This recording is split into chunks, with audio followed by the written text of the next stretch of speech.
ఈ 4 జీవుల అనుభవం ఏంటి? మొదటిగా ఒక చెప్తాను. మానవ రూపం, మానవ ముఖము దేన్ని చూపిస్తుందంటే దేవుని ప్రేమను. అంటే ఒక సేవకుడు ఏ అనుభవంలో ఉండాలంటే దైవికమైన ప్రేమ సంఘానికి పంచేవాడుగా, ప్రజలకు పంచేవాడుగా ఉండాలి, ప్రేమించేవాడుగా ఉండాలి. కొందరు సేవకులు వారి కుటుంబాన్నే ప్రేమించుకుంటారు, లేక వారి సంఘాన్నే ప్రేమించుకుంటారు, ఇక ఇతరులందరినీ ద్వేషిస్తుంటారు. వాక్యం చెప్తుంది నీ దేవుడిని మొదట నువ్వు ప్రేమించాలి, తర్వాత నిన్ను వలె నీ పొరుగువాన్ని ప్రేమించాలి. వాక్యం చెప్తుంది. బైబుల్ అంత సారాంశం అంతా అదే. బైబుల్ యొక్క సారాంశం అంతా ఏం తెలుసా? 2 ఆజ్ఞలే ఉంది. మొదట నువ్వు దేవుణ్ణి ప్రేమించు, తర్వాత నిన్ను వలె నీ పొరుగువాన్ని ప్రేమించు. 10 ఆజ్ఞలను కుదించి దేవుడు 2 ఆజ్ఞలు చేశాడు. ఆ 2 ఆజ్ఞల్లో ఏముందంటే ప్రేమ.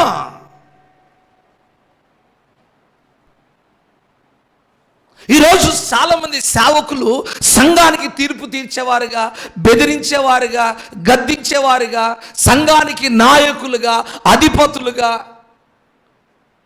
కొట్టేవారుగా, తిట్టేవారుగా, శపించేవారుగా ఉంటున్నారు. సేవకుడు ఆ పని చేయకూడదు. సేవకుడు సంఘాన్ని ప్రేమించాలి, నీ కుటుంబాన్ని ప్రేమించాలి, నీ గ్రామస్తులను ప్రేమించాలి, నీ పట్టణస్తులను ప్రేమించాలి, నీ శత్రువులను ప్రేమించాలి, నీ సేవకు అడ్డంగా వచ్చిన వారిని ప్రేమించాలి, నిన్ను శపించిన వారిని నువ్వు ప్రేమించాలి. ఆ దేవుని ప్రేమను పంచే సేవకుడిగా నువ్వు ఉండాలి. అది మానవుని ముఖము యొక్క అర్థం. ఇంకా నేను వివరించను, ముందుకు వెళ్తాను. ఆమెన్. గట్టిగా చెబుదామా? హల్లెలూయా. పాస్టర్ గారు పెళ్ళికి పిలిపించి మమ్మల్ని తిట్టిపిస్తున్నామని అనొద్దు. మీరు పాస్టర్ గారు అనొద్దు. పెళ్ళికి పిలిపించి మమ్మల్ని మీరేదో మంచి భోజనం పెట్టి ఏదన్నా మంచిగా సత్కారం చేసి పంపిస్తారనుకుంటే సేవకుల కూటం పెట్టి మా వాసాలు లెక్క పెడుతున్నావు ఏంటి అయ్య గారు, మమ్మల్ని తిట్టిపిస్తున్నావు ఏంటి అన్నారు కదా. వాక్యము 2 అంచులు కలిగిన వాడి అయినా ఖడ్గం, అది ఎప్పుడు కూడా కట్ చేస్తుందే కానీ ముద్దు పెట్టుకోదు. అది నీవు చెప్పిన ఖడ్గమే, నేను చెప్పిన ఖడ్గమే. కొందరు ఈ ఖడ్గాన్ని సరిగా వాడక ముద్దు పెడతారు. ఇది ముద్దు పెట్టేది కాదు, వచ్చిందంటే కోస్తుంది. కోసినప్పుడు ఏం వెళ్తుంది? రక్తం వెళ్తుంది. అందుకే దేవుడు ఎక్కడ కోస్తాడో రెడీగా ఉండండి. Praise the Lord. గుండెను కోస్తాడో, కడుపును కోస్తాడో, లేక తలనే నరికేస్తాడో, పేగులని తీసి బయట పెడతాడో. ఒక సేవకుడిగా నువ్వు సంఘాన్ని, దేవుని ప్రజలను ప్రేమించే వ్యక్తిగా ఉండాలి. రెండో విషయంకి వస్తే, రెండో విషయము సింహపు ముఖం ఉంది. దానికి సింహపు ముఖం. సింహం ఎలా ఉంటుంది? పిరిగ్గా ఉంటుందా, ధైర్యంగా ఉంటుందా? సేవకుడు ధైర్యవంతుడిగా, పిరికివాడుగా కాకుండా ధైర్యవంతుడిగా సేవ చేయాలి, సువార్తను ప్రకటించాలి. దేవుడు మనకు ఆత్మనిచ్చేటప్పుడు దేవుడు పిరికి ఆత్మని ఇవ్వలేదు, కానీ దేవుడు మనని ధైర్యపరిచే అభిషేకాన్ని, ఆత్మను దేవుడు మనకిచ్చాడు. హల్లెలూయా. సింహం వలె ధైర్యంగా నువ్వు సువార్తను ప్రకటించాలి. ఎన్ని ఆటంకాలున్నా, ఎన్ని అవరోధాలున్నా,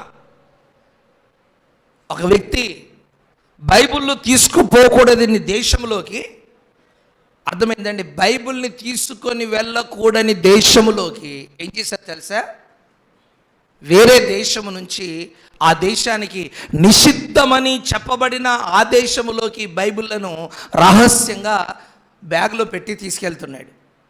గమనించండి. ఒకవేళ ఆ బైబిల్ దొరికితే ఆ వ్యక్తిని ఉరి తీస్తారు ఆ దేశంలో.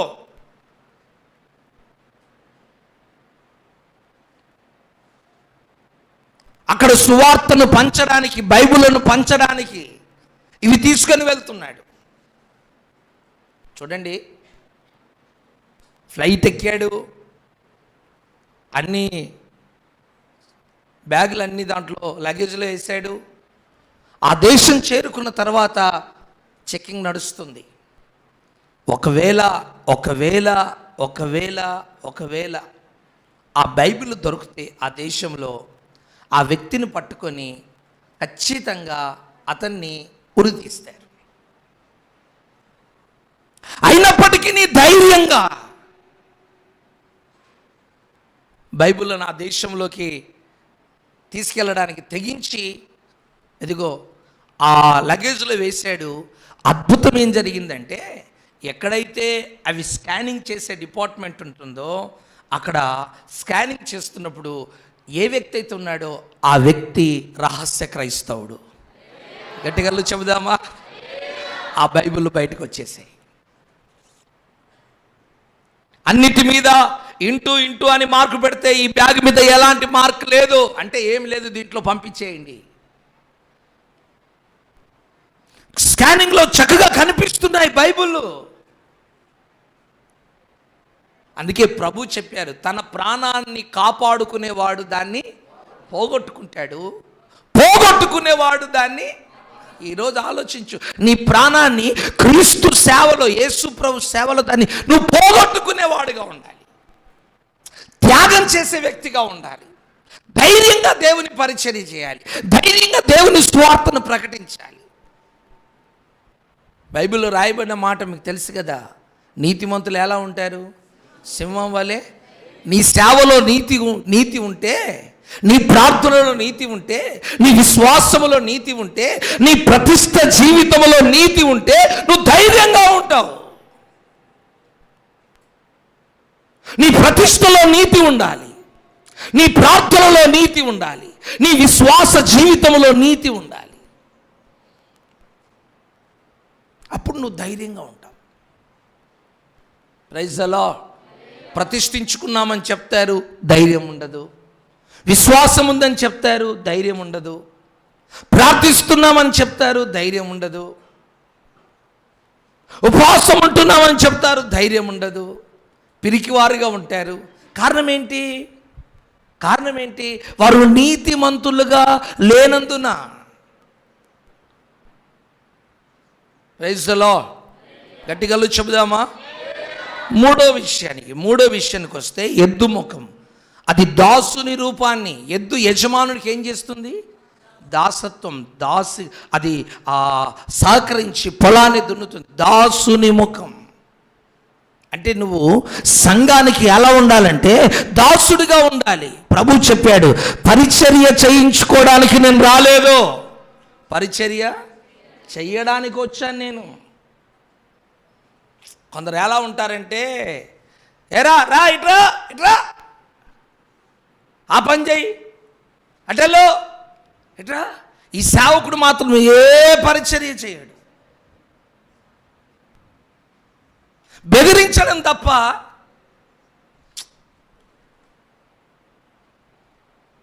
నేను నా అనుభవం చెప్పమంటారా? ఇప్పటికీ నేను ఇటుకలు చేస్తాను చర్చికి, మందిరానికి. ఇప్పటికీ 150 గ్రామాల నుంచి ప్రజలు వస్తారు, ఇంచుమించు కొన్ని వేల సంఘం కలిగి. అర్థమైందా? కొన్ని బ్రాంచ్ సంఘాలు కలిగి ఎంతోమంది సేవకులను సిద్ధపరిచి ఇప్పటికీ నేనేం చేస్తాను తెలుసా? నేను నిర్మల్లో ఉన్నప్పుడు ఇప్పటికీ పరిచర్య చేస్తాను. ఇప్పటికీ నా డ్రెస్ అంతా పక్కన పెట్టేస్తాను, లేబర్ డ్రెస్ వేసుకుంటాను, పరిచర్య చేసుకునే వ్యక్తుల దగ్గరికి వెళ్తాను, అక్కడికి వెళ్తాను. వాళ్ళు అంటారు, అయ్యా మీరు చెయ్యొద్దు అంటారు. నేను అంటాను, మీ ఆశీర్వాదం మీది, నా ఆశీర్వాదం నాది. నా ఆశీర్వాదాన్ని మీరు దొంగలించకూడదు. నా స్థాయికి మీరు నన్ను గౌరవించారు, ఓకే, కానీ నేను ప్రభు దృష్టికి అల్పుడనే. ఆయన నన్ను మట్టితోనే సమానంగా చూస్తున్నాడు. కాబట్టి నేను నా వంతు పనిగా నేను చేస్తాను. నాకు బలం ఉంది, నాకు ఆరోగ్యం ఉంది, నాకు శక్తి ఉంది, నాకు కృప ఉంది, చేయగలిగిన కృప ఇచ్చాడు దేవుడు, చేస్తాను. Praise the Lord. ఒకవేళ నా స్థాయిలో మీరుంటే చేస్తారా? నేను ఖర్చు పెట్టినట్టుగా డబ్బులు సేవలో ఖర్చు పెడితే మీరు చెయ్యగలరా? చేసిన నాడే నువ్వు సేవకుడు. యేసు ప్రభు లాంటి వాడు వచ్చి పరిచర్య చేస్తున్నాడు. నీ సేవలో నువ్వు దాసుడుగా ఉండాలి, పరిచారకుడుగా ఉండాలి,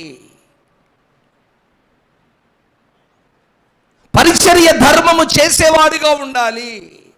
కావచ్చు నువ్వు బిషప్వా, అయినా నువ్వు పరిచారకుడివే.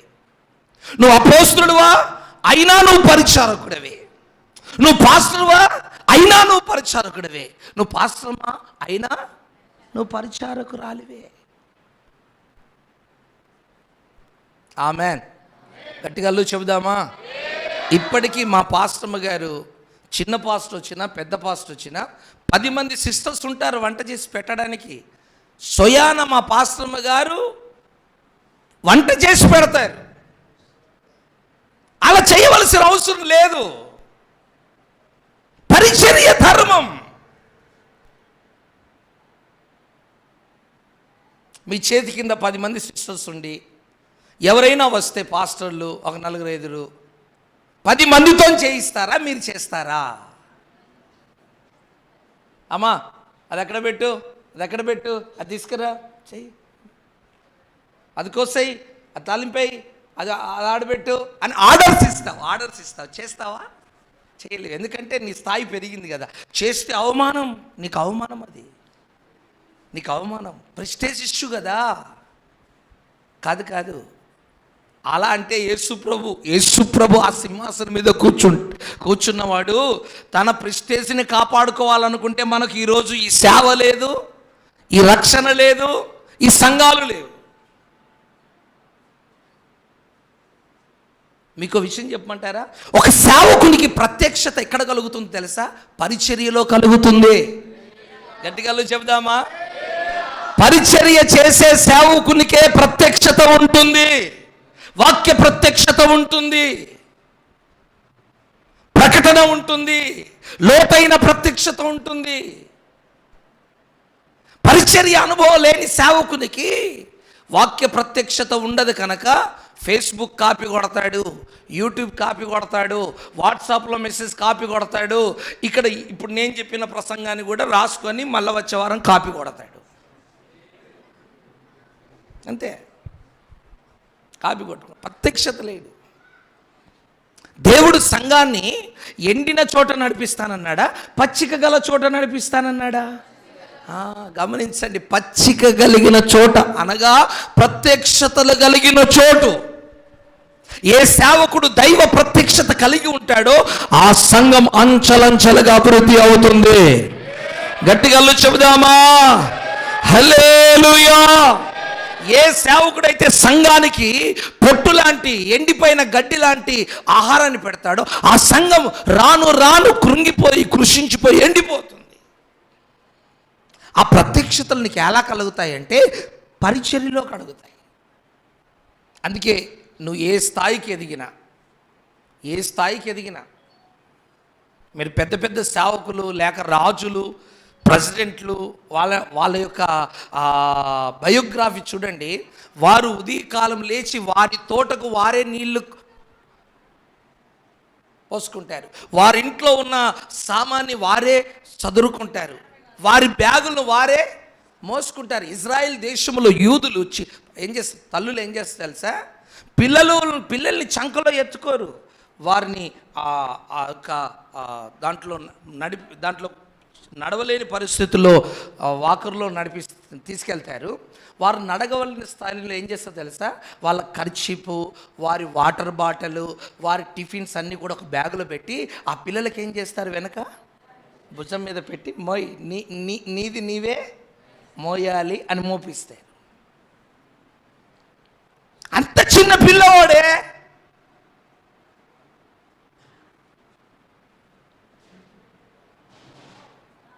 నువ్వు ఎప్పుడైతే దేవుని సేవలో ఈ పరిచర్య ధర్మాన్ని ఎక్కువగా నువ్వు అభ్యాసం చేసుకుంటావో, ఆ పరిచర్య ధర్మములోనే నీకు ప్రత్యక్షతలు కలిగి నువ్వు సంఘాన్ని అద్భుతంగా నడిపించగలుగుతావు. హల్లెలూయా, గట్టిగా చెబుదామా.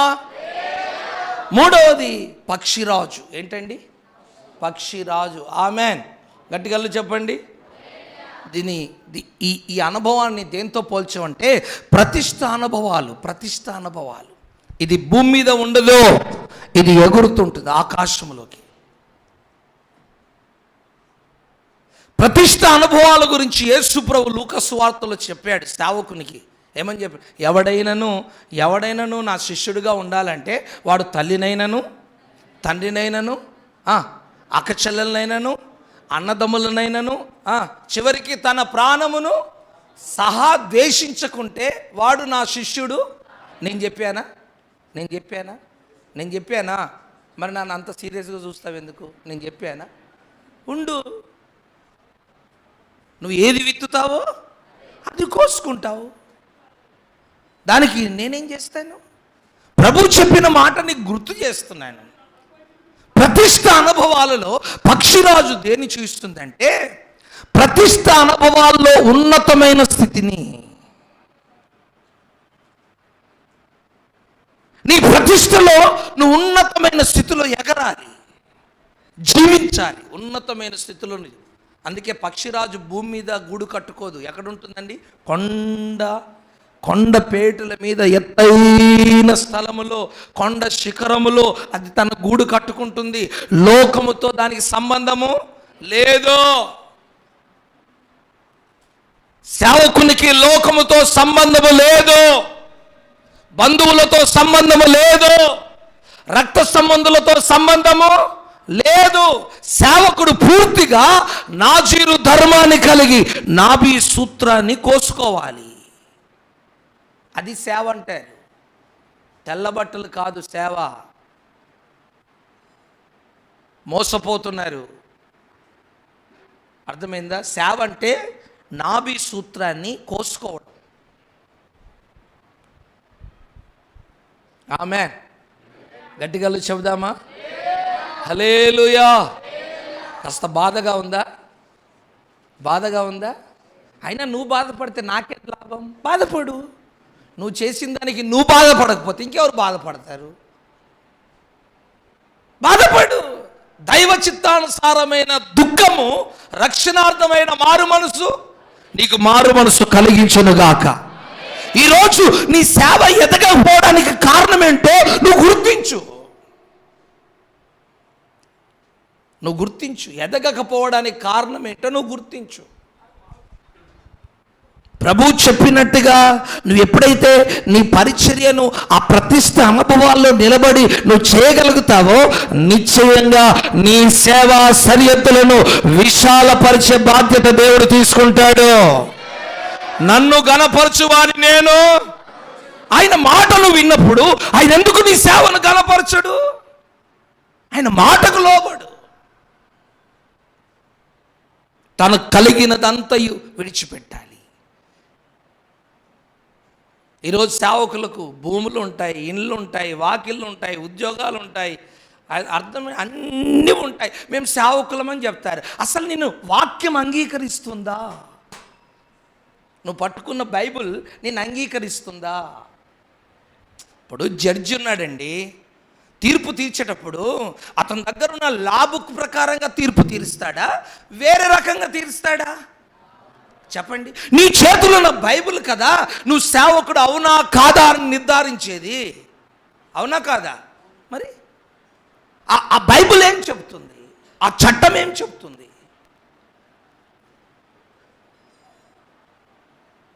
ఆయనెవరో అలా చేస్తున్నారు, ఈయనెవరో అలా చేస్తున్నారని చూస్తున్నావు, కానీ నువ్వు పట్టుకున్న బైబిల్ ఏం చెప్తుందో నువ్వు ఆలోచిస్తున్నావా? నువ్వు పట్టుకున్న బైబిల్లో దేవుడు నీతో ఏం చెప్తున్నాడో నువ్వు అది చూస్తున్నావా? ఆ వ్యక్తిని ఎవరు చూడమన్నారు? దేవుడు చెప్పాడా చూడమని? మరి ఆ వ్యక్తిని ఎందుకు చూసావు నువ్వు? నువ్వు వాక్యాన్ని చూడు, వాక్యములో దాగి ఉన్న అనుభవాలు చూడు, ఆ ప్రతిష్టతలు చూడు. ఆ విశ్వాసపు అనుభవాలను చూడు, ఆ ప్రార్థన జీవితాన్ని చూడు, ఆ పరిశుద్ధతను చూడు, ఆ వైరాగ్యాన్ని చూడు. ఆ మనిషిని ఎందుకు చూస్తున్నావు నువ్వు?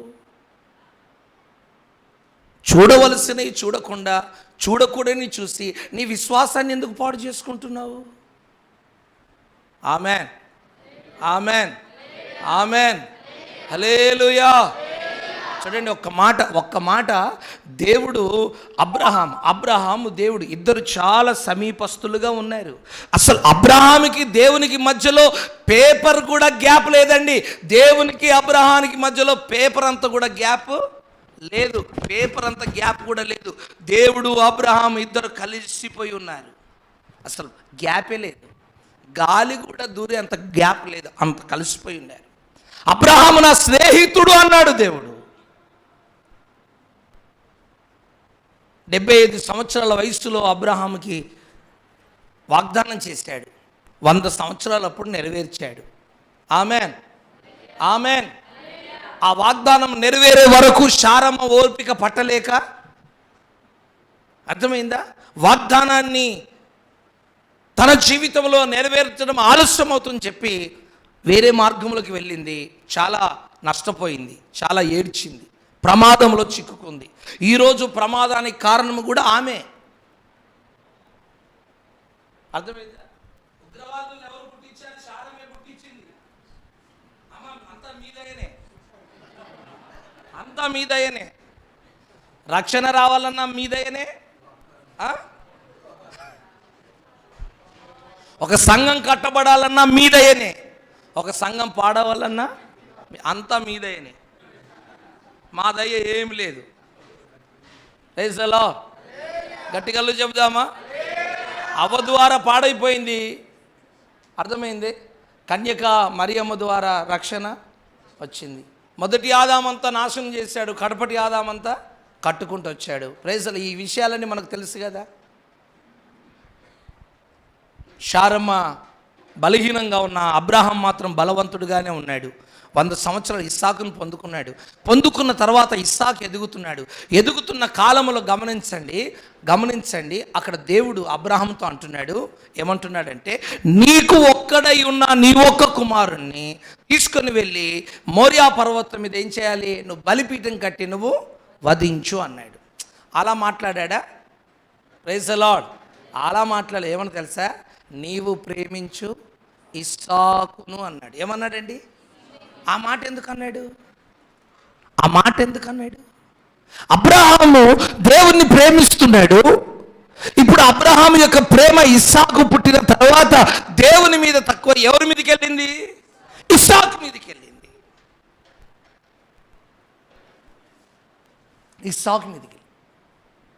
ఈ అబ్రహాము సేవకుని యొక్క మనస్సు మొదట దేవుని మీద ఉండేది. ఇస్సాకు పుట్టిన తర్వాత ఆ మనస్సంతా దేవుని మీద తగ్గిపోయి ఇస్సాకు మీదకి రావడం దేవుడు చూసి ఇప్పుడు అన్నాడు దేవుడు, నీవు ప్రేమించు ఇస్సాకు.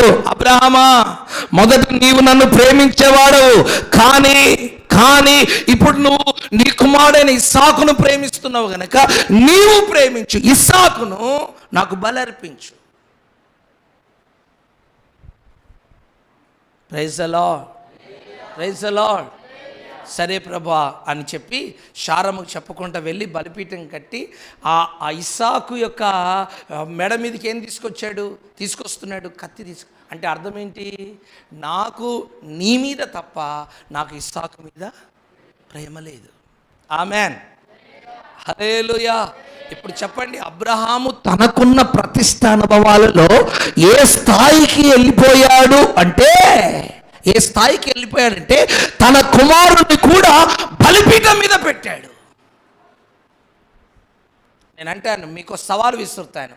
నీకున్న ఆస్తిని బలిపీఠం మీద పెట్టగలవా? సేవలో పెట్టగలవా? నీ ఇంటిని సేవలో పెట్టగలవా? నీ కారమ్మి సేవలో పెట్టగలవా? నీ నగలమ్మి సేవలో పెట్టగలవా? నీ పొలమమ్మి సేవలో పెట్టగలవా? నేను సవాలు విసురుతున్నాను. నేను సేవకుణ్ణి అని అంటున్నావు కదా, నేను నీకు సవాలు, నువ్వు సేవకుడు అయితే, నువ్వు దేవుని లోతుగా ప్రేమిస్తే నీకున్నదంతా త్యాగం చేసి దేవునికి ఇవ్వగలవా? ఈ ప్రశ్నకు నీ దగ్గర సమాధానం ఉందా? లేకపోతే నువ్వు దేవుణ్ణి ప్రేమించే అనుభవాల్లో వెనకబడి ఉన్నావని అర్థం. ఎవరితో దేవుడు నిబంధన చేశాడు? ఎవరిని దేవుడు ఆశీర్వదించాడు? అబ్రహాము ఎప్పుడైతే బలిపీఠం మీద ఇస్సాకును పెట్టాడో, ఆ ఇస్సాకు మీద ఎప్పుడైతే కత్తెత్తాడో, అప్పుడు దేవుడు ఆగు అబ్రహాం ఆగు, ఆ చిన్నవాని మీద కత్తి వేయకు, చెయ్యి వేయకు అని చెప్పి అప్పుడు దేవుడు అబ్రహాముతో మాట్లాడుతున్నాడు. ఆకాశ నక్షత్రముల వలె నీ సంతానాన్ని, సముద్ర తీరమందలి ఇసుక రేణువులే నీ సంతానాన్ని నేను ఆశీర్వదిస్తాను, అభివృద్ధి పరుస్తాను. హల్లెలూయా! ఒక నిబంధన చేయబడిన సేవకుడిగా నువ్వు ఉండాలి. ఏదో గాలికి ఎగిరిపోయే గాలిపటం మాదిరిగా సేవ చేయొద్దు. అర్థమైందా? నీ ప్రతిష్ట అనుభవాలకు నీ సేవకు ఒక డెప్త్ ఉండాలి, ఒక పునాది ఉండాలి. Praise the lord, praise the lord, hallelujah. నీ ద్వారా ఒక చరిత్రాత్మకమైన సేవ జరగాలని నువ్వు ఆశిస్తే, నీవు పట్టుకున్న వాక్యం లేఖనం ఏమి నీకు తెలియజేస్తుందో అలా చెయ్యి. నీ గ్రామం కాదు, నీ జిల్లానే కదిలిపోతుంది. ప్రాంతాలు, మండలాలు కదిలించబడతాయి. ప్రజలు తండోపతండాలుగా జాతర వలె ఆరాధనకు వస్తాయి. అలాంటి సేవ నీ ద్వారా చెయ్యాలని దేవుడు అనుకుంటున్నాడు. ప్రైజ్ ది లార్డ్, హల్లెలూయా. తర్వాత గమనించండి, ఆ యొక్క అనుభవాలు ఇంకా నేను వివరించాలంటే చాలా విషయాలు ఉంటాయి. నేను ముగిస్తాను త్వరగా. హల్లెలూయా. గమనించండి, ఆ జీవికట రెక్కలు కూడా ఉన్నాయట. ఏమున్నాయండి? రెక్కలు ఉన్నాయట. ఆ 4 జీవులు 4 ముఖాలు కలిగి ఉన్నాయి కదా, వాటికి రెక్కలు ఉన్నాయి. ఆ రెక్కలన్నీ కూడా కలిసిపోయి ఉన్నాయి. మీరు వెళ్ళి బాగా చదువుకోండి, అది శ్రద్ధగా మనసు పెట్టి చదివితే మీకు అర్థమవుతుంది.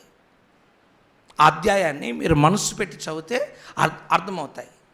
ఆ రెక్కలన్నీ కూడా ఒకదానికొకటి కలిసిపోయి ఉన్నాయట. రెక్కలు దేన్ని చూపిస్తున్నాయి? స్వతంత్రతకు.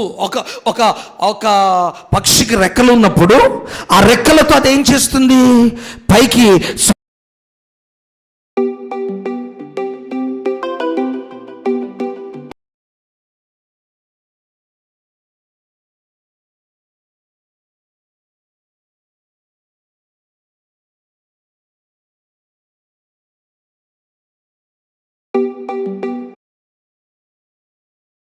స్వతంత్రంగా ఎగిరి తాను ఎక్కడికి వెళ్ళాలనుకుంటుందో అక్కడికి వెళ్ళగలదు. చెట్టు మీదకి వెళ్ళాలనుకో అక్కడికి వెళ్ళగలదు. ఆ కొండ మీదకి వెళ్ళాలనుకుంటే కొండ మీదకి వెళ్ళగలదు. లేక కిందికి వెళ్ళాలనుకుంటే తనకు స్వతంత్రత, తనకు రెక్కలు ఉన్నాయి. తాను ఎక్కడికైనా, పైకైనా కిందికైనా ఎక్కడికైనా వెళ్ళగలదు. సేవకుడువు, నువ్వు స్వతంత్రుడివే. నీ మినిస్ట్రీకి నువ్వు రాజువే. ఇప్పుడు నీ సంఘానికి నువ్వెవరు? నాయకుడు కదా, రాజువు కదా. ఆమెన్, అవునా కాదా? Praise the lord, hallelujah. నీ మీద ఏమన్నా గవర్నమెంట్ ఆడిట్ ఉందా? నీ మీద ఏమన్నా గవర్నమెంట్ సర్వే ఉందా? నీ మీద ఏమన్నా ఎంఆర్ఓ గారు వచ్చి, ఆర్ఐ గారు వచ్చి నీ మీద అధికారాన్ని లేదు. నీవు రాజు. నీ సంఘానికి నువ్వు రాజు, నువ్వు స్వతంత్రుడివి. అయితే గమనించండి, పౌలు ఒక మాట అంటాడు, చదువుతారా? ఏమంటున్నాడు అంటే, మీకు దేవుడు ఇచ్చిన స్వతంత్రతను మీరేం చేయాలి? దుర్వినియోగం చేసుకోవద్దు. గల్తీలకు రాసిన పత్రిక 5వ అధ్యాయము 13వ వచనం చూడండి. 5వ అధ్యాయం 13వ వచనం. సహోదరులారా, మీరు స్వతంత్రులుగా ఉండుటకు పిలువబడితిరి. అయితే ఒక మాట, ఆ స్వతంత్రమును శారీరక క్రియలకు హేతువు చేసుకొనక ప్రేమ కలిగిన వారై ఒకనికొకడు దాసులై ఉండుడి. చాలండి, నా వైపు చూస్తారా? గల్తీలకు రాసిన పత్రిక 5వ అధ్యాయము 13వ వచనం. నా వైపు చూడండి ఒకసారి, నా వైపు చూడండి. అమ్మ చదవమ్మ ఒకసారి. మీరు బైబిల్ చూడకండి, నా వైపు చూడండి. సహోదరులారా, సహోదరులారా, ఓ సేవకులారా, మీరు స్వతంత్రులుగా ఉండుటకు పిలువబడితిరి. నీ సంఘం నీ ఇష్టం, అవునా కదా? నీ సంఘం. ఇప్పుడు మీ సంఘానికి వచ్చి నేను స్టేజ్ ఎక్కొచ్చా? మీ సంఘానికి వచ్చి నేను పాట పాడొచ్చా? మీ సంఘానికి వచ్చి నేను వాక్యం చెప్పొచ్చా? నువ్వు చెప్పుకోవచ్చు, నువ్వు పాట పాడొచ్చు, నువ్వు చెప్పుకోవచ్చు, నీ స్టేజిని కట్టుకోవచ్చు, నీ స్టేజిని విరగొట్టుకోవచ్చు, నీ సంఘములో నీ పరిచర్యలో నువ్వు విజిటింగ్కి వెళ్ళవచ్చు, వెళ్ళకపోవచ్చు. నీ స్వతంత్రం, నువ్వేమైనా చేసుకుంటావు నీ సంఘంలో. అమ్మ చదువు. మీరు స్వతంత్రులుగా సేవ చేయడానికి పిలువబడ్డారు. అయితే సేవకుడు ఒక మాట, దేవుడు నీకిచ్చిన స్వాతంత్రమును శరీర క్రియలకు హేతువు చేసుకొనక, అదిగో నీకివ్వబడిన స్వాతంత్రాన్ని శరీర క్రియలకు హేతువు చేసుకొనక, శరీర సంబంధమైన కార్యాలకు, నీ సొంత ఇచ్చలకు, నీ సొంత కోరికలకు, నీ సొంత ఆశలకు దాన్ని హేతువుగా చేసుకోకుండా, ఆమేన్, నీ స్వతంత్రతను నువ్వేం చేయాలి? వాక్యానుసారమైన క్రమములో కాపాడుకుంటూ పరిచర్య చెయ్యాలి. అందుకే సేవకునికి దేవుని భయం బాగుండాలి. చాలామంది సేవకులకు దేవుని భయం లేదు. నేను చెప్తున్నాను కదా, ఎంతోమందిని చూస్తున్నాను. నెలకు 20-30 సేవకుల కూటాలు వాక్యం చెప్పొస్తాను. ఎంతమందిని చూస్తున్నాను. దేవుని భయం చాలామంది సేవకులకు లేదు.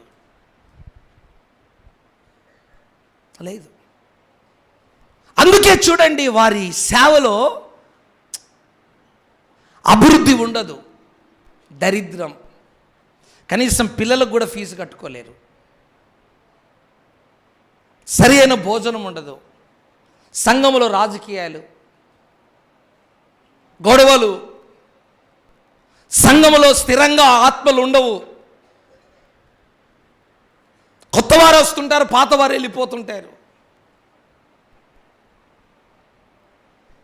30 సంవత్సరాల నుంచి పరిచర్య చేస్తున్నాను నేను.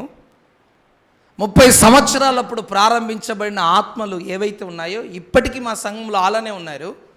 1-2 కుటుంబాలు మాత్రము మా సంఘాల్లో రాజకీయాలు, పెద్దరికాలు, అదేమైందా కులమేత భేదాలు సృష్టించేవారు, అలాంటి వారిని నేను సహించను. ఎందుకంటే నా బ్యాక్గ్రౌండ్ సిఎస్ఐ. నేను చర్చి రాజకీయాలు నాకు బాగా తెలుసు. ఎందుకంటే చర్చిలో ఒకప్పుడు బాగా రాజకీయాలు చేసిన వాడిని,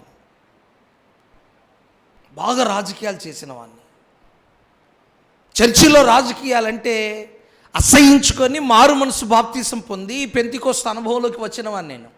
కాబట్టి పెద్దరికాలు చేయడం, లేక భేదాలు పెట్టడం, డబ్బు గర్వాన్ని చూపించడం, ఇలాంటివి సహించను. అలా 2 కుటుంబాలు చేస్తే వాళ్ళకి వాక్యంలోనే వార్నింగ్ ఇచ్చాను. మీరు వస్తే రావచ్చు, పోతే పోవచ్చు. వాళ్ళు నెలకు 15,000 దశంభాగం ఇస్తారు. 15,000 దశంభాగం ఇస్తారు. మీరు పోగొట్టుకుంటారా? Praise the lord, praise the lord. అర్థమైందా? ప్రభు దగ్గర ప్రార్థన చేశాను, ప్రభువా, పులిసిన పిండి కొద్దిగా అయినా ముద్దంతా పులిసిపోతుంది కదా, కాబట్టి వారు నీ చిత్తము కాకపోతే తీసేయి, పెరికేసేయి. Praise the lord. వాళ్ళు వెళ్ళిపోయారా? ఇంచుమించుగా ఆ 2 కుటుంబాలు వెళ్ళిపోయినందుకు ఇంచుమించుగా 65 కుటుంబాలు సంఘంలో దేవుడు చేర్చాడు. 65 కుటుంబాలు.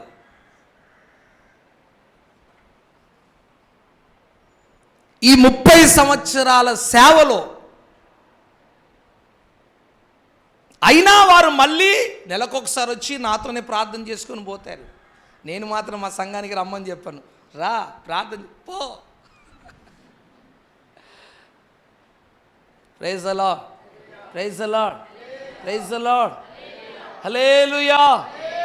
దేవుడు మీకు ఇచ్చిన స్వాతంత్రాన్ని మీ శరీర కార్యాలకు హేతువు చేసుకోవద్దు. మీ స్వతంత్రతను పాడు చేసుకోవద్దు. నీకు ఒక 10,000 ఇచ్చాడు పాస్టర్ గారు దేవుడు. 10,000 నీ చేతిలో ఉన్నాయి, నీకు స్వాతంత్రం ఉంది, దాన్ని నువ్వేమైనా చెయ్యొచ్చు. మరి దేవుని మందిరాన్ని కడతావా, బాక్సులు కొంటావా, మౌత్ పీస్ కొంటావా, చేపలు కొంటావా, లేక ఇంట్లో టీవీ కొనుక్కుంటావా?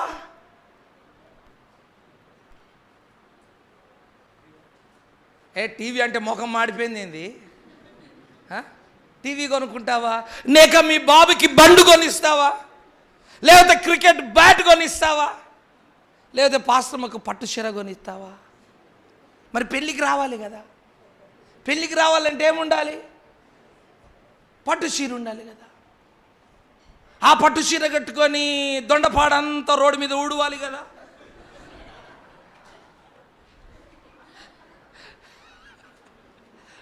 అర్థమైందా?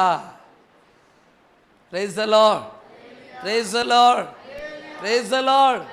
ఒక పాస్టర్ అంటది, పాస్టర్ గారు ఈ ఆదివారం కానుక నాదే. ఏంటి? ఈ ఆదివారం కానుక నాదే, నువ్వు ముట్టొద్దు, నేనే వాడుకుంటా ఈ వారం. మీ స్వతంత్రతను శరీర క్రియలకు హేతువు చేసుకొనక. మీకు ఒక మాట చెప్తాను, అంతెందుకు నా జీవిత సాక్ష్యం చెప్తాను. జేబులో లక్షలు ఉంటాయి నా దగ్గర. ప్రతి నెల నా కారులో డీజిల్ పోయడానికే 3 లక్షలు డీజిల్ పోస్తా కారులో. అంటే ఎన్ని లక్షలు సేవలో రొటీన్ అవుతాయో ఆలోచించుకోండి.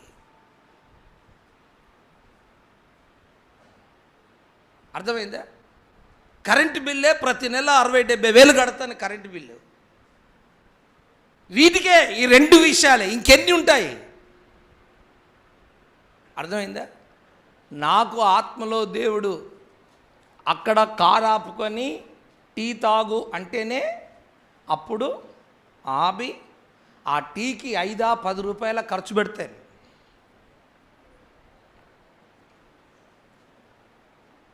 అంత పర్ఫెక్ట్గా లెక్కలేసుకుంటాను దేవుని దగ్గర. బ్యాగులో ఉన్నాయి, బిర్యానీ తినను. డబ్బులున్నాయి, బట్టలు కొనను. డబ్బులున్నాయి, చెప్పులు కొనను. ఈ మధ్యలో కరోనా అంతా తగ్గిపోయిన తర్వాత ఈ మీటింగ్లు స్టార్ట్ అయినాయి కదా. మీటింగ్లు స్టార్ట్ కాకముందు కరోనా కాలంలో సభలు లేవు కాబట్టి నేను లోకల్లో ఉండిపోయాను, కొన్ని మందిరం పనుల మీద ఉండిపోయాను. అయితే అక్కడ పరిచర్యలో తిరిగి నా చెప్పులు ఖరాబ్ అయిపోయాయి, నా షూస్ ఖరాబ్ అయిపోయాయి. ఎంత అగ్లీగా అయిపోయాయి అంటే అంత పాడైపోయాయి. కరోనా తగ్గింది, సభలు స్టార్ట్ అయ్యి సభలకు వెళ్తున్నాను. ఏ సభలకు వెళ్ళినా అవే వేసుకుని వెళ్తున్నాను. వెళ్ళి నన్ను రిసీవ్ చేసుకునే వాళ్ళు ఉంటారు కదా, చేసుకునే వాళ్ళందరూ నా చెప్పులు చూస్తున్నారు. అరే పెద్ద సంఘం అంటాడు, చూస్తేమో అంత చెప్పులేమో ఏం లేదు, అయ్యగారు అంత అట్టిదే అన్నట్టుగా ఉంది. ఏది? చెప్పులు. వీళ్ళు చెప్పులు ఎందుకు చూస్తున్నారు అని చూస్తుంటే అప్పుడు నాకు ఒకైనా కోటు గీటు బాగేసాడు, షూస్ కూడా బాగున్నాయి. ఆ షూ ఇప్పేసరికి సాక్సులు చినిగిపోయి ఉన్నాయి. వాకిలు చూసి ఆ ఇంట్లో ఉన్న సంగతి చెప్పొచ్చు కదా. ఇప్పుడు సాక్షులను బట్టి అయ్యగారిని అంచనా వేయచ్చు కదా. 50 రూపాయల సాక్షులు కొనుక్కునే శక్తి లేనాడు, టాప్ అయిన పైన పటారం లోపటంతా ఏం లేదు అయ్యగారి దగ్గర అంతా అన్నట్టుగా ఉంది నా బతుకు. మరి ఏం చేయాలి? 3 నెలలు అయిపోయింది. నాకేమో హృదయంలో వాళ్ళ చూపులు చూస్తుంటే, ఆ చెప్పులు చూసినప్పుడల్లా ఒక్కొక్కడు నా చెప్పులు పట్టుకొని చెప్తున్నాను. నాకు కొందరు చెప్పులేమో షూస్ ఏమో అద్భుతంగా ఉన్నాయి, నాదేమో అరిగిపోయి ఏం చేయాలి? బాధపడుతున్నాను. 3 నెలలు అయిపోయింది. ప్రభా, దాన్ని చూస్తే నాకు బాధ అవుతుంది. ప్రభా, ప్రైజ్ ది లార్డ్. నాకెప్పుడు కూడా నువ్వు చెప్పులు కానుక తీసుకొస్తావు కదా, నాకెప్పుడు చెప్పులైనా బట్టలైనా అన్నీ కానుకొస్తాయి. నేనేం కొనను. అసలు షాపింగ్ అంటే తెలియదు నాకు. నేనేమి కొనలేదండి సేవకు వచ్చి, అసలు షాప్కి వెళ్ళలేదండి నేను. నా ఒంటి మీద ఉన్నవే కానీ లేక నేను వేసుకునే అన్నీ కూడా కానుకే, అన్నీ కానుకే. ఎవరినో ఒకరిని దేవుడు ప్రేరేపిస్తాడు, తీసుకొస్తాడు. నేను అడగను, ప్రేరేపిస్తాడు, నా అవసరత తీరుస్తుంటాడు. ఆమేన్. అయితే గమనించండి, ఒకరోజు ఒక వైజాగ్ మీటింగ్ వెళ్తున్నాను. చెప్పులను చూస్తే బాగలేవు. ఎయిర్పోర్ట్కి వెళ్ళాలి.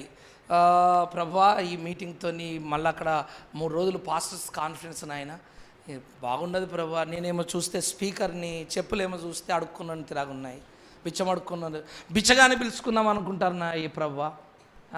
నేను చెప్పే సాక్ష్యానికి కూడా, సేవకు కూడా అర్థం ఉండదు ప్రభా, నువ్వు ఏదన్నా సాయం చేయి ప్రభా అని ప్రార్థన చేశాను. ఏమని ప్రార్థన చేశానండి? ప్రభా, ఈరోజు నేను ఎయిర్పోర్ట్కి వెళ్తున్నప్పుడు నాకు మార్గంలో ఎవరైనా ఆగి కానుక ఎంత ఇస్తే, 500 ఇస్తే 500, 1000 ఇస్తే 1000, 2000 ఇస్తే 2000, 5000 ఇస్తే 5000, 10,000 ఇస్తే 10,000, అవే చెప్పులు కొనుక్కుంటా ప్రభా.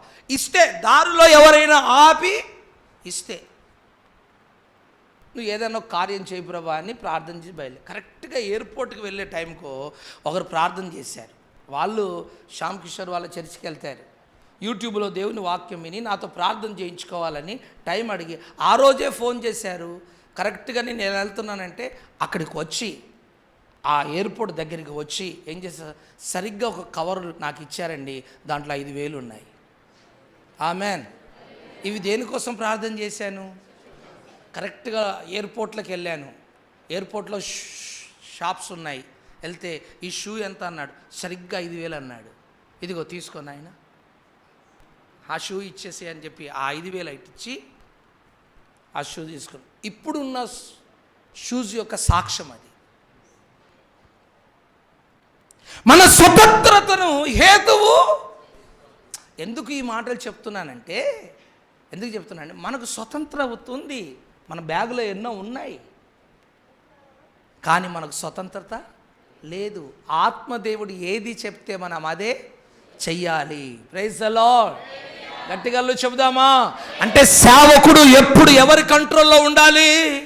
పరిశుద్ధాత్మ దేవుని ఆధీనములో, స్వాధీనములో, ఆత్మ చేత బంధించబడిన వాడై ఆత్మ నడిపించినట్టుగా నడిపించబడాలి.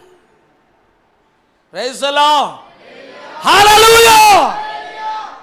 రెక్కలు, నీకు స్వతంత్రత ఉంది, దాన్ని ఆధారం చేసుకొని నువ్వు సేవ చేయకుండా ఆత్మచేత కట్టబడి నువ్వు సేవ చేయాలి.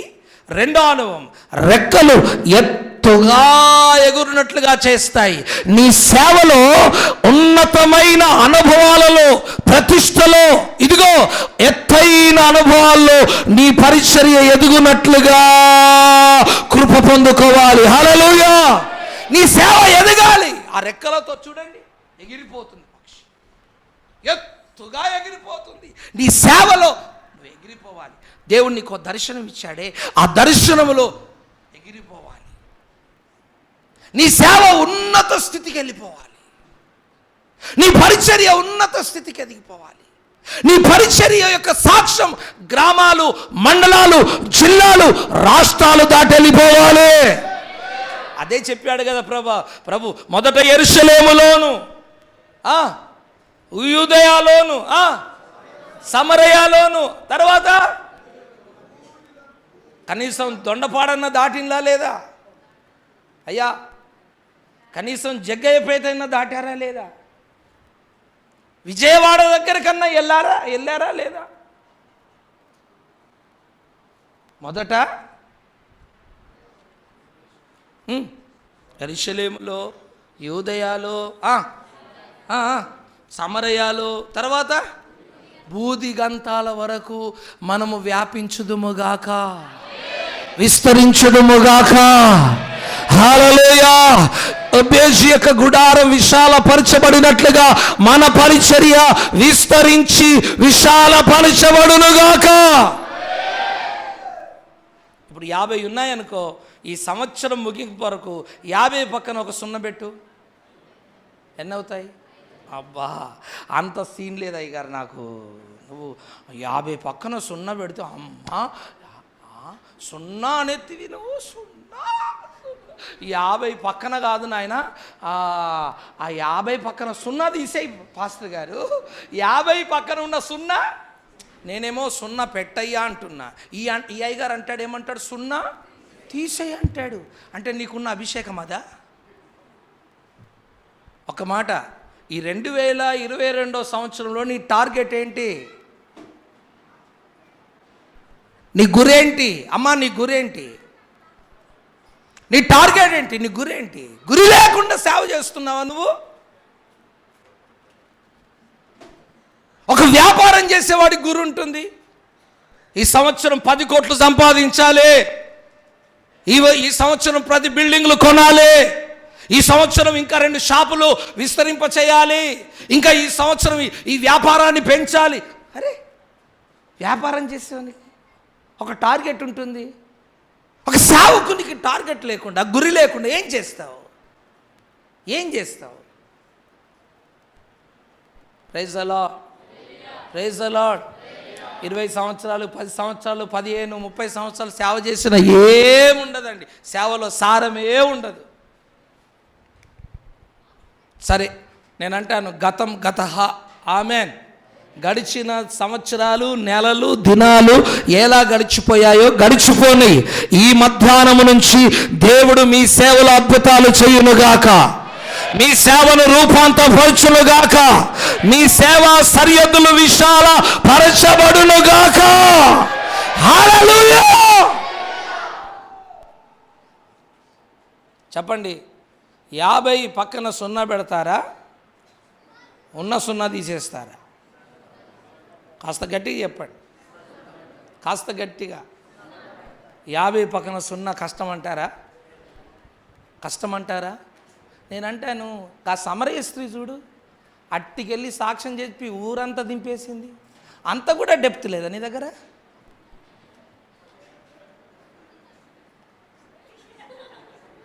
పసలేదా? ఇప్పుడు వదిలిపెట్టిన తర్వాత భోజనం దగ్గర చూడు, ఏయ్ 2 ముక్కలే, ఏయ్. కాదు, ఛాలెంజ్గా తీసుకో సేవను. ఎలా తీసుకుంటావు? ఈ సంవత్సరం ప్రభా 500 కాకపోయినా, ఈ సంవత్సరం ఖచ్చితంగా 50 ఆత్మలు ఉన్న నాకు 300 కావాలి, 200 కావాలి, 100 కావాలి, 1000 కావాలి. అలాగూ జరుగునుగాక. మీ పరిచర్యను దేవుడు ఆశీర్వదించునుగాక. రోషన్ తెచ్చుకో, రోషన్ తెచ్చుకో, రోషన్ తెచ్చుకో, రోషన్ తెచ్చుకో. ఇచ్చేదాకా అస్సలు ఆయన పాదాలను విడిచిపెట్టకు. ప్రభువా, నాకు 100 ఆత్మలు, 1000 ఆత్మలు, 500 ఇచ్చేదాకా నిన్ను విడిచిపెట్టేదే. పోరాడు. నువ్వేమన్నా బంగారం అడుగుతున్నావా? నువ్వేమన్నా భూములు అడుగుతున్నావా? ఆత్మలు అడుగుతున్నావు కదా. ఎందుకు ఇవ్వడమ్మా? ఎందుకు ఇవ్వడు? ఇస్తాడు. Praise the Lord. ఈ సంవత్సరం విస్తారమైన పంట మీరు కొయ్యుదురుగాక. నేను గమనిస్తున్నాను, ఆత్మలో దేవుడికి, మీ సంఘానికి ఆత్మల్ని ప్రవాహం వలె నడిపించడం. అది నెరవేరునుగాక. హల్లెలూయా. సేవలో ఎదగండి, మీకు ఇచ్చిన దర్శనంలో ఎదగండి, ఎత్తుగా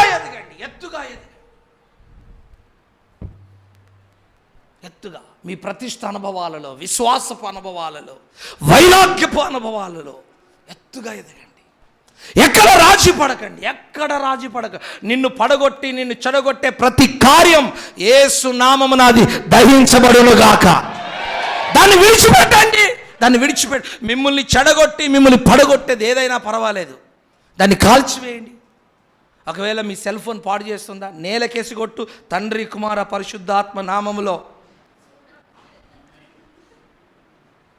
ఆ దమ్ము నీకుందా? పడగొట్టడం చాద కాకపోతే నాకు ఇచ్చేసాయి. దాన్ని జయించలేని వ్యక్తివి నువ్వే సేవ చేస్తావు? 24 గంటలు గేమ్లు ఆడుకుంటూ కూర్చుంటాడు ఈ పాస్టర్ గారు. గేమ్లు ఆడుకుంటూ కూర్చుంటాడా? ఈ పాస్టర్ గారు ఊర్లో చచ్చిపోతున్నారు ప్రజలు, గేమ్లు ఆడుకుంటూ కూర్చున్నాడు. ప్రార్థనలో ఉండవలసిన వాడు గేమ్లు ఆడుకుంటూ కూర్చున్నాడు, సినిమాలు చూసుకుంటూ కూర్చున్నాడు. ఉన్నాయా సెల్ ఫోన్లో గేమ్లు ఉన్నాయా? ఆడు దాంట్లో ఎట్లా ఆడుతున్నావో సైతాన్ని కూడా నీతో అట్లా ఆడకపోతే నేను పాస్టర్నే కాదు. గుర్తుపెట్టుకో, ప్రవచనంగా చెప్తున్నాను. నువ్వు దాంట్లో ఎలా గేమ్ ఆడుతున్నావో సాతానుగాడు కూడా నీతో అలా గేమ్ ఆడతాడు. డిలీట్ చెయ్యి.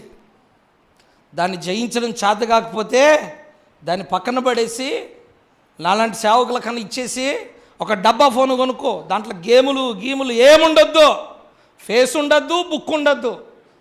అర్థమైందా? ఎందుకు? నీకు దాన్ని జయించే శక్తి లేదు కదా. తీసే డబ్బా ఫోన్ కొనుక్కో, 1000 రూపాయలది డబ్బా అంతే.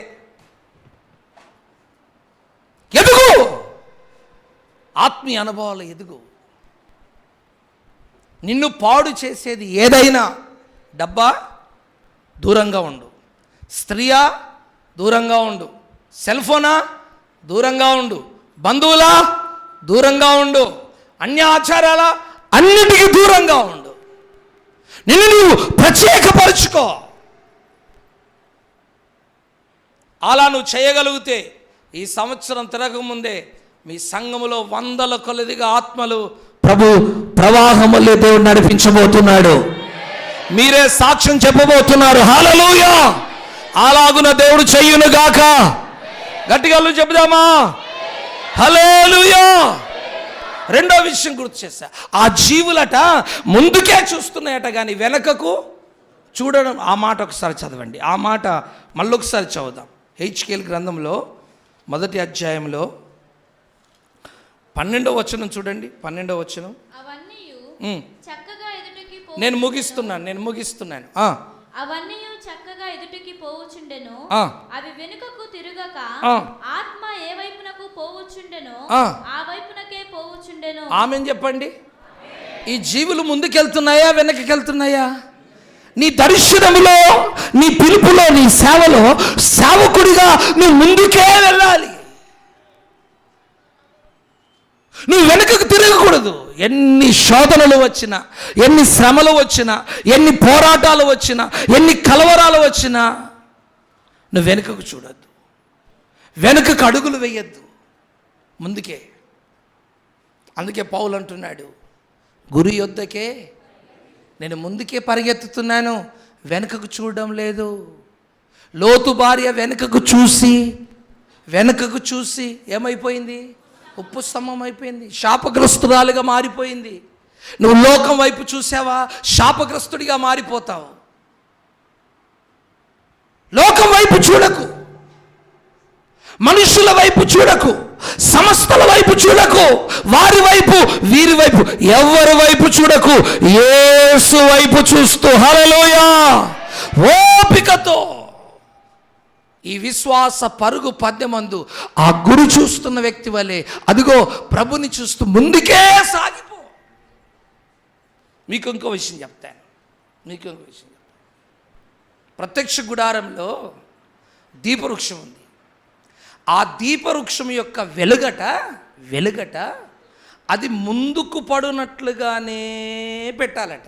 ఎలా ఉండాలట? వెలుగు. ఇప్పుడు దీపాలు ఉన్నాయి కదా, దేవుడు చెప్తున్నాడు దాని వెలుగట ఇటు వెనుకకు పడకూడదట. ఎటు పడాలట? ముందుకు పడాలట. అంటే ఆ గుడారంలో యాజకత్వం చేస్తున్న యాజకుడు, ప్రధాన యాజకుడు ఆ దీపపు వెలుగులో, కాంతిలో పరిచర్య ధర్మాన్ని చేయాలి. ఆ గుడారంలో తను పరిచర్యలో ముందుకు వెళ్ళాలంటే వెలుగు ముందుకుండాలా, వెనకకుండాలా? అందుకే దేవుడు ఏమంటున్నాడు?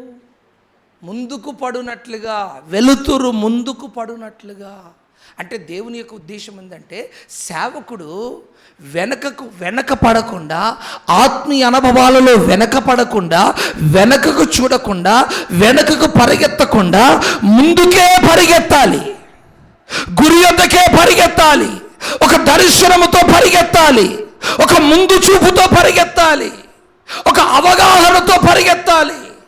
అతని చూపంతా ముందుకే ఉండాలి, కానీ వెనక వాటి మీద, లోకం మీద, మనుషుల మీద, ఆస్తుల మీద, బంధువుల మీద, సంపాదన మీద ఉండకూడదు. లోతు భార్య మనసంతా వెనకకెందుకు చెప్పండి? ఇల్లు, అల్లుళ్ళు, బంగారము, పెండ్లికి సిద్ధపరిచిన వస్తు సామగ్రి అంతా కూడా ఎక్కడుంది? సొదొమలో ఉంది. మనిషి పోతుంది, కానీ తన మనసంతా, సేవకుడా నీ మనసంతా దేని మీద ఉంది? ఆలోచించు, ఒకసారి ఆలోచించు. ఆ పాస్టర్ గారు మందిరం కట్టాడు, నేను మందిరం కట్టాలి. ఆ పాస్టర్ గారు కారు కొన్నాడు, నేను కారు కొనాలి. ఆ పాస్టర్ గారు 1 ఎకరం స్థలం కొన్నాడు, నేను కొనాలి. ఆ పాస్టర్ గారు పలాని మినిస్ట్రీ పెట్టాడు, నేను మినిస్ట్రీ నేను అంటాను, అన్యజనులకు మినిస్ట్రీ అంటే తెలుస్తుందా, ప్రార్థన మందిరం అని తెలుస్తుందా? మరి ఎందుకు మినిస్ట్రీ పెట్టావు? మెంటల్ కాదు ఇదంతా, మెంటల్ పని కాదు. ప్రార్థన మందిరం అంటే అర్థమవుతుంది ఊరోళ్ళకు, మినిస్ట్రీ అంటే ఏమర్థమవుతుంది?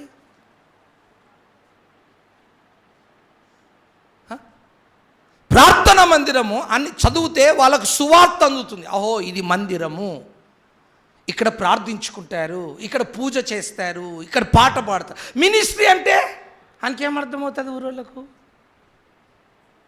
మరి ఎందుకు పెట్టావు మినిస్ట్రీ? మినిస్ట్రీ పెట్టాలంటే కనీసం సంఘము 2-3 వేల మంది ఉండాలి. నేను చెప్తున్నాను, నా సలహా వినండి. మినిస్ట్రీ సర్టిఫికెట్ల మీద ఉంచండి, సర్టిఫికెట్ల మీద ఉంచండి. మందిరానికి మాత్రము ప్రార్థన మందిరం అని రాయండి.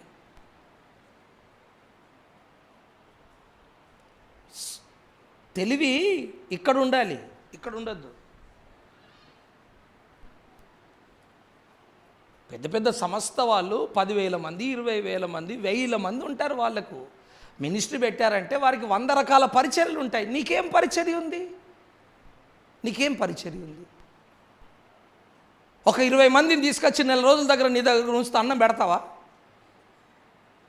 నీ కుటుంబాన్ని పోషించుకునే శక్తి నీకు లేదు. అక్కడ ప్రార్థన మందిరం అని రాసేది పోయి మినిస్ట్రీ అని రాసావు. మినిస్ట్రీ అనే అర్థం ఏంది? దాని పదానికి అర్థం ఏంటి?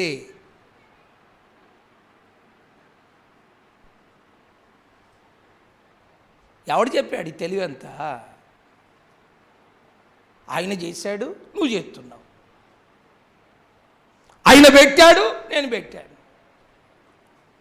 నీ చచ్చిపోయేదాకా నీ సేవ అంతా ఉండకపోతే నన్ను అడుగు, అంతే ఉంటుంది నీ సేవ. ఎదగదు. నువ్వు ఆత్మ నడిపింపులో చేస్తున్న పని కాదు అదే.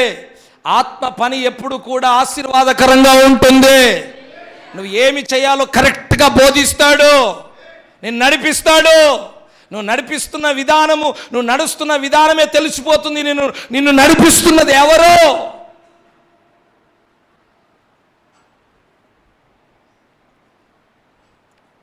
ఈ సేవకునికి అసలు ఇంగ్లీషే రాదు.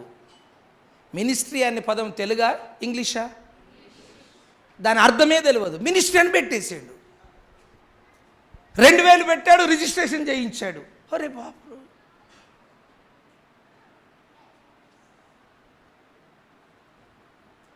అసలు నేను అంటాను, ఈ సేవ అంతా దేవుందా నీదా? చెప్పు బ్రదర్, చెప్పు. నేను మీకు సలహా చెప్తున్నాను. మీ మీద దేవుని ఉగ్రత రావద్దని చెప్తున్నాను. నా మాట వినండి. మీ సేవ దీవెనకరంగా ఉండాలన్నా దేవుడే. అర్థమైందా? మీ సేవ పాడు కావాలన్నా, అంత తీర్పు తీర్చాలన్నా, దీవెనన్నా అంత ఆయన చేతిలో ఉంది. నేను ఒక అనుభవం కలిగిన సేవకుడిగా మీకు సలహా ఇస్తున్నాను. సేవ ఎవరిది? దేవుంది. నువ్వెవరు చెప్పినట్టుగా చేస్తావు? ఆ దేవుణ్ణి అడిగావా? నాకు నక్కలు కనిపించాయి, కుక్కలు కనిపించాయి, అందుకే బోర్డు పెట్టాను అంటున్నావు. దానికి బైబిల్ అంగీకరించిందా? నీకు కనిపించింది సత్యం అనే మాట లేఖనముతో కొలిచావా? నీ దర్శనాన్ని లేఖనముతో కొలిచావా?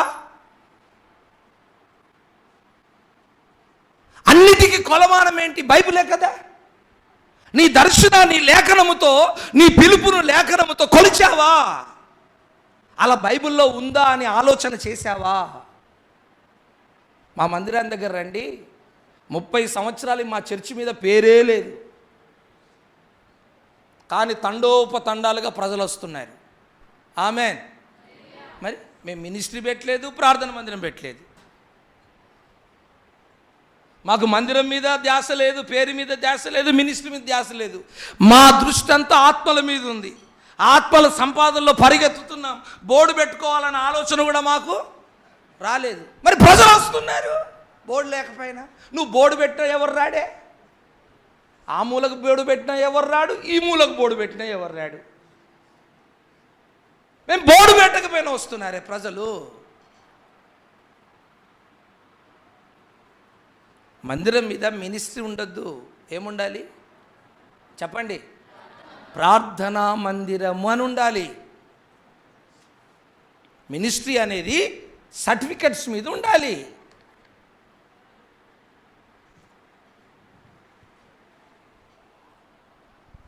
Amen, amen.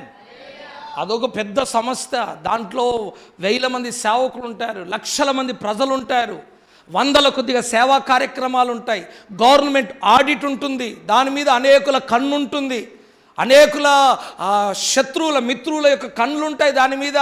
వాటి కోసం వాటి గోడల మీద ఇదొక మినిస్ట్రీ, దీంట్లో గొప్ప పని జరుగుతుంది అనడానికి అర్థంగా దాన్ని పెడతారు. తిప్పి తిప్పి కొడతా 50 మంది ఉండరు, మినిస్ట్రీ మినిస్ట్రీ మినిస్ట్రీ. ఈ ఊర్లో ఎన్ని మినిస్ట్రీలు ఉన్నాయో బాబోయ్. ఒక 5,000 గడప ఉంటుందా అయ్యగారు? ఎంత? 15,000 మంది ఉంటారు. 15,000 మంది ఉంటారు. ఎన్ని మినిస్ట్రీలు ఉన్నాయో. ఒక మాట, వారిలో ఒంటరి అయినా వాడు. మరి ఒక్కొక్క సేవకుడుకు 100,000 కొలదిగా ఆత్మలు సంపాదించాలి కదా. నేను మిమ్మల్ని విమర్శించడం లేదు, నేను మిమ్మల్ని రేపుతున్నాను. Praise the lord. నేను మిమ్మల్ని ఏం చేస్తున్నాను? రేపుతున్నాను. మీ ద్వారా ఈ సంవత్సరంలో, రాబోయే దినాలలో అద్భుతమైన పరిచర్య జరుగునుగాక. హల్లెలూయా. ఒక చరిత్రను తిరగరాసే పని చేయి, నీతో చేయిస్తాడు దేవుడు. అయితే వారిని వీరిని చూడకు, దీని మీద మనసు పెట్టకు. ఆత్మల మీద మనసు పెట్టు, సేవ మీద మనసు పెట్టు, బంగారం మీద, బట్టల మీద, సంపాదన మీద. దేవుని సొమ్ముతో నువ్వు ఏది సంపాదించుకున్నా నీకు ఆశీర్వాదమా నష్టమా? కాస్త గట్టిగా, నష్టము. దేవుని సొమ్మును నువ్వు సంపాదించుకోకూడదు. దేవుని సొమ్మును న్యాయంగా దేవుని సేవలోనే మనం ఖర్చు పెడుదుముగాక. దాంతో దేవుని రాజ్యం కట్టండి. దేవుని సొమ్మును పాడు చేయొద్దు. నేను చెప్పే మాటలు మీరు ఎలా అర్థం చేసుకుంటున్నారో, ఎంత అర్థం చేసుకోగలుగుతున్నారో నాకు తెలియదు, కానీ అర్థం చేసుకుంటారని నేను విశ్వసిస్తున్నాను. ఆమేన్. గట్టిగా చెబుదామా? హల్లెలూయా. వెనుకకు చూడకండి, ఆస్తుల వైపు చూడకండి, అంతస్తుల వైపు, బంధువుల వైపు, లోకం వైపు, నాయకుల వైపు, ఎవరి వైపు చూడకండి. యేసు వైపే చూస్తూ ఓపికతో ఈ విశ్వాస పరుగు పందెములో ఎన్ని శ్రమలైనా, పోరాటాలైనా, నిందలైనా, కరువైన, ఖడ్గమైన, హింసైన, ఉపద్రవమైన ఈ పరుగు పందెములో, ఈ సేవలో ఓపికతో పరిగెత్తుదుముగాక. గురి వద్దకే పరిగెత్తుదుముగాక. ఎన్ని ఆటంకాలు రాని వెనుకకు చూడకు.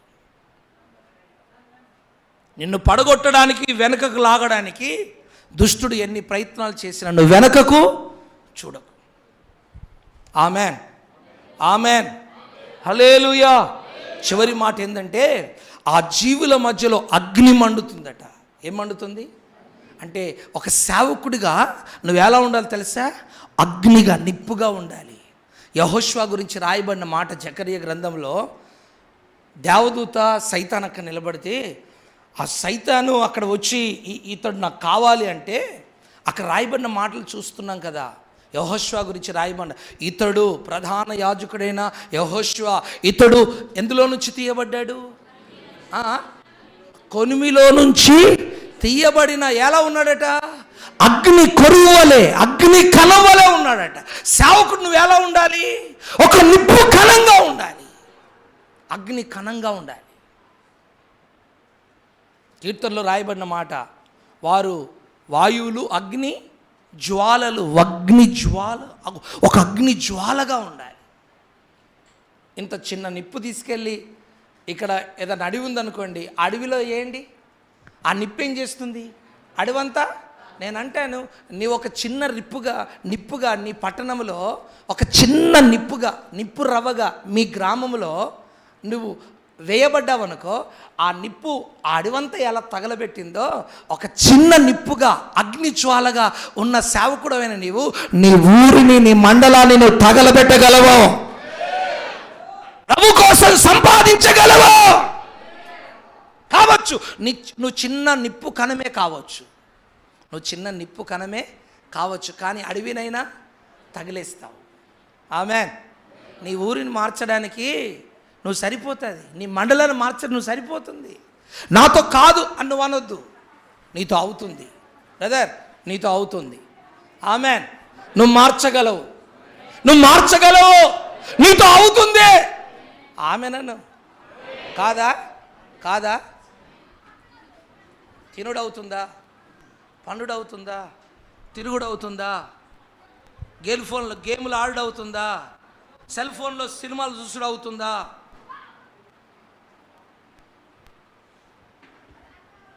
నేను అంటాను, నీతో అవుతుంది.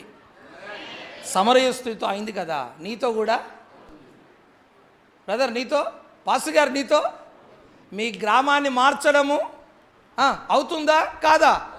కాస్త గట్టిగా, కాస్త వానికి వినబడదని చెప్పండి సైతానికి. రేయ్ సైతానా, రేయ్ మా గ్రామాన్ని మార్చడం నాతోనే, ఆయనకి వినబడతాడు చెప్పు, అవుతుంది. నువ్వేం చెయ్యలేవురా. ప్రైజ్ ది లార్డ్, హల్లెలూయా. నువ్వు గ్రామ దేవతవైనా, పొలిమేరు దేవతవైనా, నువ్వు ఆదిశక్తివైనా, ఇదిగో నువ్వు ఆ ఊరిలో ఏలుబడి చేస్తున్నా, ఆ ఊరిని విడిపించే అభిషేకం నాకు ఉంది, దర్శనం ఉంది, పిలుపు ఉంది. నేను ఈ ఊరిని మార్చగలను. ఆమేన్. ఎస్, నువ్వు మార్చగలవు అమ్మా, నువ్వు మార్చగలవమ్మా. నీతో అవుతుందమ్మా. నువ్వు బలహీనురాలువైనా నీతో అవుతుంది. ఎవరు కాదన్నారు? వాడొచ్చి అన్నాడా? నువ్వు వాని మాట వింటావా, దేవుని మాట వింటావా? వాడేమన్నా నీకు చుట్టమా? ఏమన్నా చుట్టమా?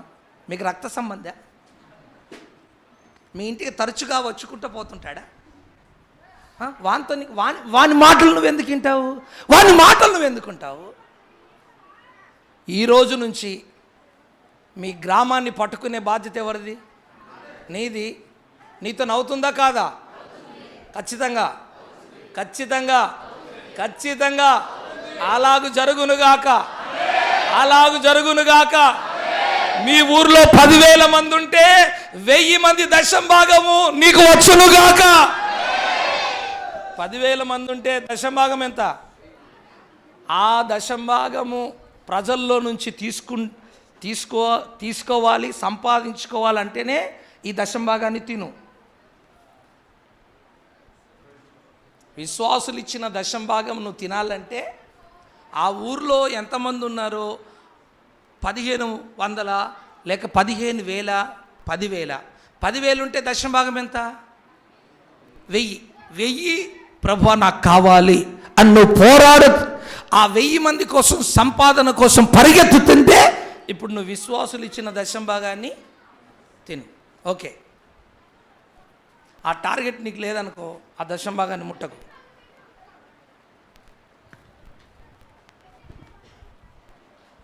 అలా ఛాలెంజ్ చేసుకోవాలి. పౌలు అంటాడు, బ్రతుకుట క్రీస్తే ఛాలెంజ్, అంతే. అయితే ఆర్ నైతో పార్ జాన్ దో, చలో చలో మర్ జాయేంగే. చచ్చిపోతున్నా యేసు కోసం. అట్లా అట్లా తెగించేయాలి అలా. చచ్చిపోతున్నా యేసు కోసం. చచ్చిపోతా. ఇంకా ప్రేమించుకున్న వాళ్ళు చచ్చిపోతారు వాళ్ళ కోసం, వాళ్ళు ఇంకా దేవుని కోసం చచ్చిపో బ్రదర్. దేవుని కోసం చచ్చిపో. ఈ రోజు నుంచి మీ టార్గెట్ అంతా ఏంటంటే మీ గ్రామాన్ని పట్టుకోవాలి. దేవుడు ఇస్తాడా మీకు? నమ్మకం ఉందా? ఖచ్చితంగా దేవుడు మీ మాటను స్థిరపరచునుగాక. ఇంక ఈ 50 ఆత్మలు పక్కనేం పెట్టేశాం ఇప్పుడు? 100 ఆత్మలకు పక్కనేం పెట్టాం? Praise the Lord. అయ్యా 1000 ఆత్మలకు 0 పెట్టకయ్యా.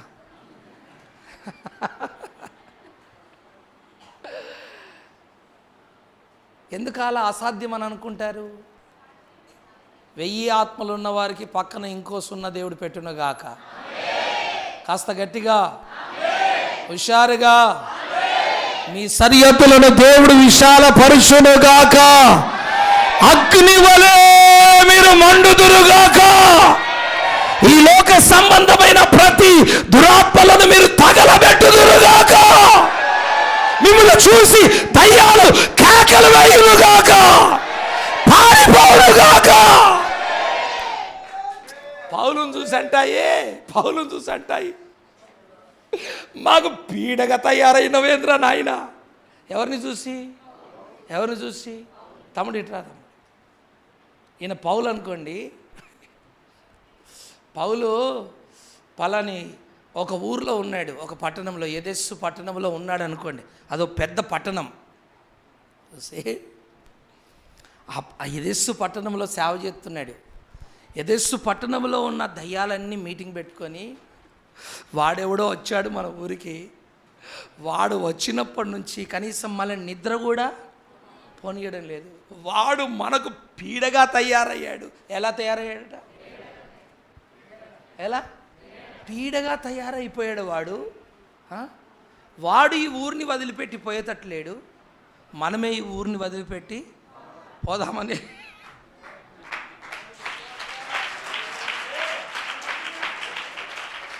ఆ పట్టణాలన్నీ ఎవరి సొంతం అయిపోయాయి. అది ఆ విధంగా మీ పరిచర్యలో జరుగునుగాక. ఆది అపోస్తుల ఉద్యమం ఇప్పుడు రేపబడునుగాక. హల్లెలూయా! జరుగుతుంది. ఇది కడవరి వర్షం పడే సమయం. హల్లెలూయా! కరోనా ఎందుకు తగ్గిందో తెలుసా? తినడానికి, తాగడానికి, తిరగడానికి కాదు, ఈ ఉజ్జీవాన్ని రేపడానికే. దయచేసి అందరం లేచి నిలబడదాం. ఆ ఉజ్జీవం ఎక్కడో కాదు, నీ ద్వారానే ప్రారంభించబడాలి. ఈరోజే ప్రారంభించబడాలి. ఇక్కడనే దొండపాడులోనే ప్రారంభించబడాలి. చేతులు పైకెత్తు, ప్రార్థించు ప్రభువా.